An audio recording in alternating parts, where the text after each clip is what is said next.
বাবা আমার রুমে ধীরে ধীরে আসলেন। আমি দরজা ভিতর থেকে লক করতে ভুলে গেছি। আমি ঘুমিয়েছিলাম। বাবা আস্তে করে আমার বিছানায় বসল।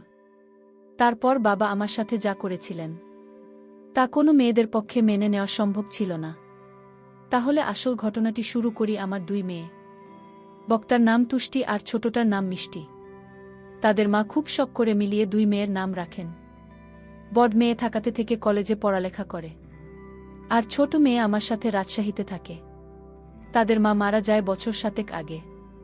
ছোট মেয়ের বয়স 13 বছর। আমাদের ফ্যামিলিতে আর কেউ নেই। একজন ভুয়া আছে, সারাদিন রান্না বান্না করে সন্ধেবেলা চলে যায়। বৃষ্টির বয়স 17 হলেও তাকে দেখতে অনেক লম্বা সুন্দরী।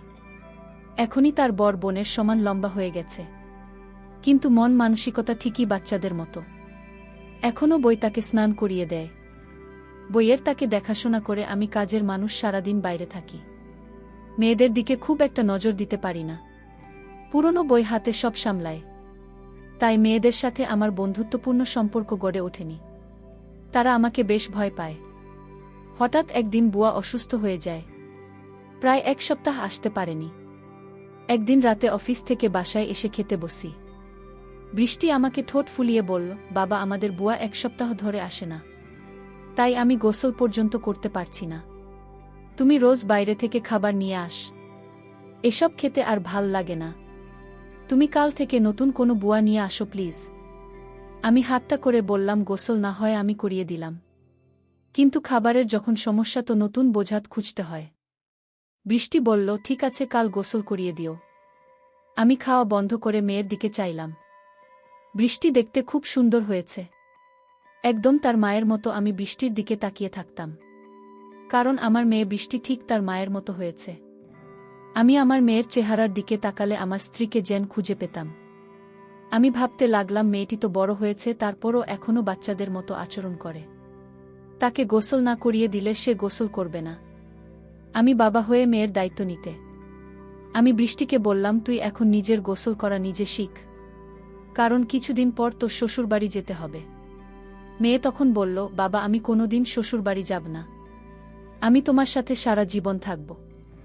এই বাড়ি ছেড়ে আমি কোথাও যাব না। আমি আমার মেয়ের কথা শুনে অবাক হয়েছিলাম। এই মেয়েকে নিয়ে আমি কি যে করি। পরের দিন তাকে আমি গোসল করিয়ে দিলাম, নিজ হাতে তুলে ভাত খাইয়ে দিলাম। তারপর মেয়ে আমার শান্ত হল। আমি বললাম, যাও বৃষ্টি, এবার তোমার রুমে গিয়ে ঘুমিয়ে পড়ো। সে বায়না করে বলল, বাবা ঠিক আছে। বরাক ছাড়া আমি একা আমার রুমে ঘুমাতে ভয় করে। আমি তাকে সান্ত্বনা দিয়ে বলেছিলাম, শোন মা, কিছুদিন পর থেকে তুই আমার রুমে ঘুমাবি, ঠিক আছে?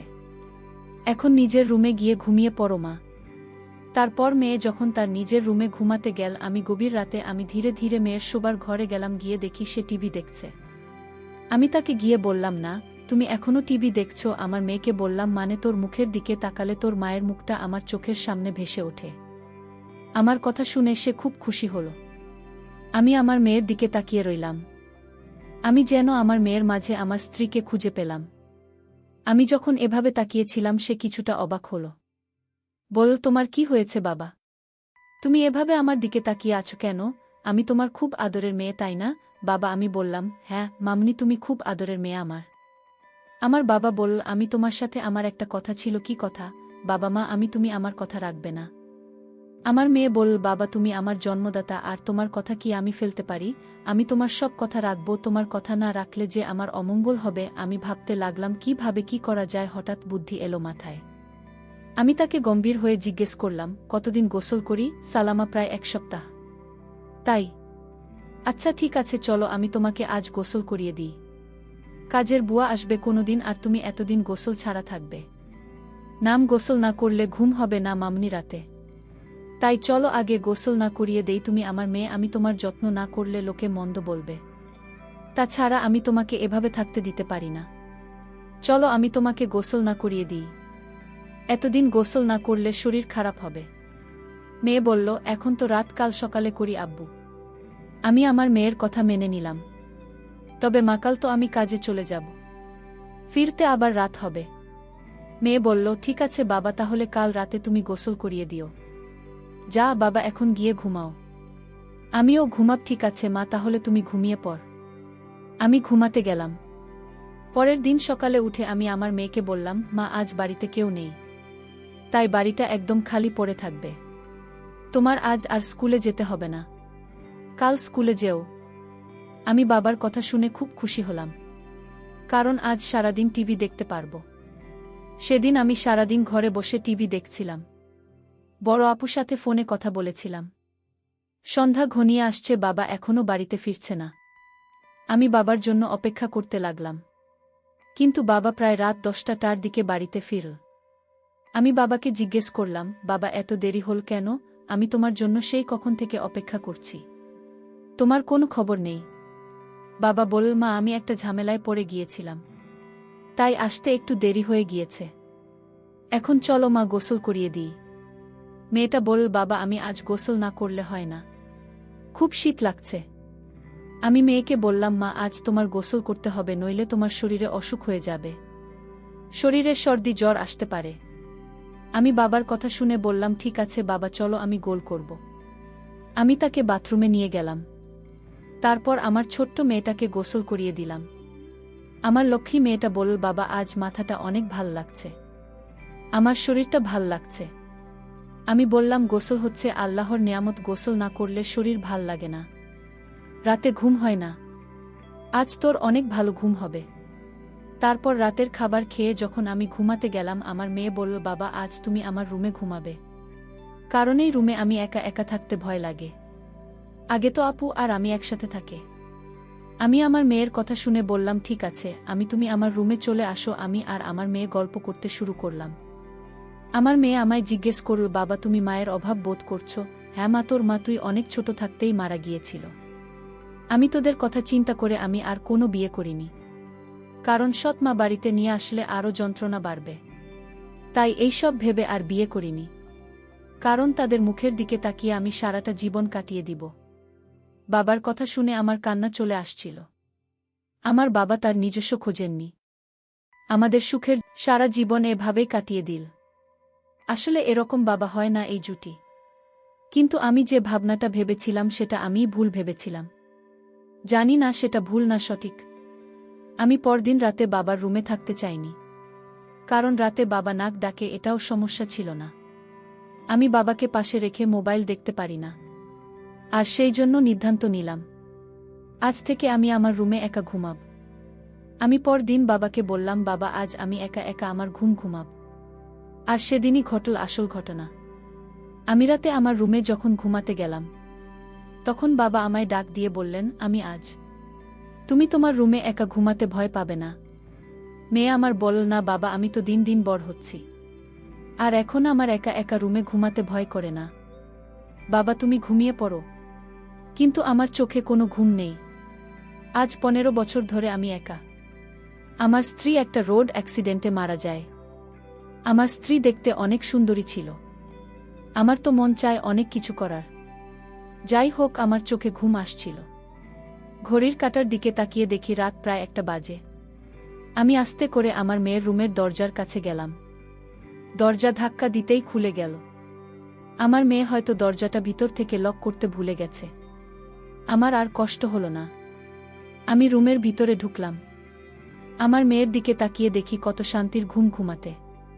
মনে হচ্ছে নিষ্পাপ একটা মেয়ে, তাকে ড্রিমলাইটের আলোতে অনেক সুন্দর দেখা যাচ্ছিল, ঠিক তার মায়ের মতো। আমার কাছে মনে হলো এটাই বুঝি আমার স্ত্রী। আমার নিজের মেয়েটাকে দেখে আমার অন্যরকম অনুভূতির সৃষ্টি হলো। আমি ধীরে ধীরে মেয়ের বিছানার পাশে গিয়ে বসলাম। এক নজর তার দিকে তাকালাম। আমার অনেক ভয় করছিল, যদি আমার মেয়ে এখন জেগে যায়, তখন কিভাবে? আমি ভুলে গিয়েছিলাম এটা আমার মেয়ে শুয়ে আছে। এটা আমার জন্য একটা বড় সুযোগ। এসব ভাবতে ভাবতে হঠাৎ আমার মেয়ে জেগে উঠল। যে আমায় দেখে চমকে উঠল আর বলতে লাগল, বাবা এত রাতে তুমি কি করছো? আমি বললাম, কেন, আমি কি তোমার রুমে আসতে পারি না? কিন্তু বাবা, আমি তো দরজা লক করে ঘুমাচ্ছিলাম। তুমি রুমের ভিতরে ঢুকলে কি করে?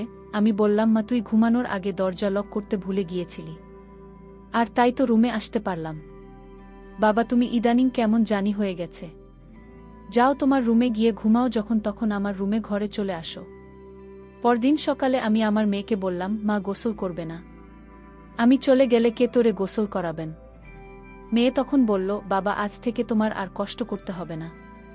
আমি নিজে গোসল করতে পারব। আমি আমার মেয়ের কথা শুনে ভাবলাম মেয়ে কি আমার মনের কথা জেনে গেছে, আরেক মনে ভাবলাম সে আমার মনের খবর কি করে জানবে। আমি রাতে বাড়িতে ফিরলাম। ফিরে দেখি মেয়ে ঘরে বসে টিভি দেখছে। আমি আমার মেয়েকে জিজ্ঞেস করলাম, বৃষ্টি আজ তুই আমার রুমে ঘুমাবি? কারণ আমার শরীরটা ভালো না। আমি বাবার বাহানা কিছুটা বুঝতে পারছি, কারণ বাবার ইদানিং মনের ভিতর খারাপ কিছু চলছে। আমার বাবাকে সন্দেহ সৃষ্টি হল। আমি সিদ্ধান্ত নিলাম আমি আর বাবা রুমে ঘুমাব না। বাবা ইদানিং পাগলের মতো হয়ে গেছে। আমি আজ আমার রুমে ঘুমাতে গেলাম। রাতের শরীরটা ক্লান্ত ছিল, তাই আজ সকাল সকাল ঘুমিয়ে পড়েছিলাম। রাত যখন গভীর হল আমি অনুভব করলাম আমার রুমে কে যেন প্রবেশ করছে। আমার সাথে অদ্ভুত আচরণ করার চেষ্টা করছে। আমি যখন বুঝতে পারলাম, আমি ঘুম থেকে উঠে বাবাকে দেখতে পাইলাম। আমি বাবাকে বললাম, বাবা এত রাতে আমার রুমে কেন আসলে, আর আমার সাথে এমন আচরণ কেন করছো? বাবা তুমি ভুলে গেছো আমি তোমার মেয়ে। তুমি এখনই রুম থেকে বাহির হয়ে যাও।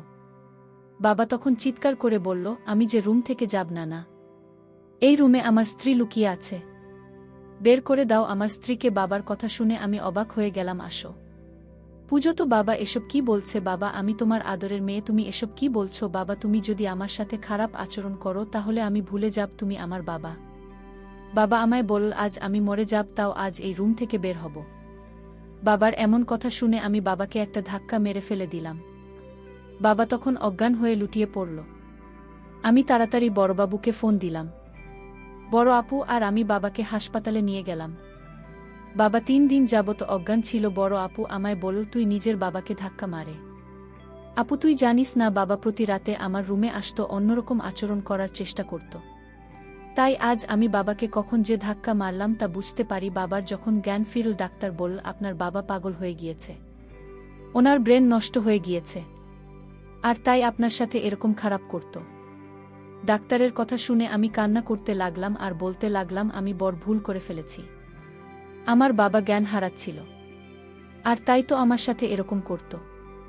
বাবা তো আগে এরকম করত না। আমাদের কথা শুনে বাবা বেড থেকে উঠে বসল আর আমাদের 2 বোনকে উদ্দেশ্য করে বলতে লাগল, শোনো মা, ডাক্তার ভুল বলেছে। আমি পাগল নই, আমার মাথাও ঠিক আছে। আমি 15 বছর ধরে তোদের মাকে দেখি না, আর তাই সে আমার পাশে না থাকাতে আমি সারাক্ষণ চিন্তায় ডুবে থাকতাম। আমার কিছুই ভাল লাগত না। কিন্তু আমার ছোট মেয়ে বৃষ্টির দিকে তাকালে আমার মনে হতো আমার স্ত্রীকে খুঁজে পেয়েছি, কারণ বৃষ্টি দেখতে হুবহু তার মায়ের মতো, আর তাই আমার মেয়ে হিসেবে বৃষ্টিকে দেখতাম। এতে আমার চিন্তা কমে যেত। আমি প্রতি রাতে তার রুমে গিয়ে তার কাপড় চোপড় এলোমেলো থাকলে আমি তা গুছিয়ে দিতাম। এটা কি আমার অপরাধ? আমার নিজের মেয়েকে স্নেহ করা কি আমার অপরাধ? আমার মেয়েকে আমি দেখতে না পেলে আমার খুব কষ্ট হতো না? আমার মেয়েকে আমি সব সময় চোখে চোখে রাখা, সেটাও কি আমার অপরাধ? বাবার মুখে এমন কথা শুনে আমি হাউমাউ করে কান্না করতে শুরু করলাম। বাবার পায়ে ধরে আমি বাবার কাছে ক্ষমা চাইলাম, বাবা তুমি আমায় ক্ষমা করে দাও, আমি তোমাকে ভুল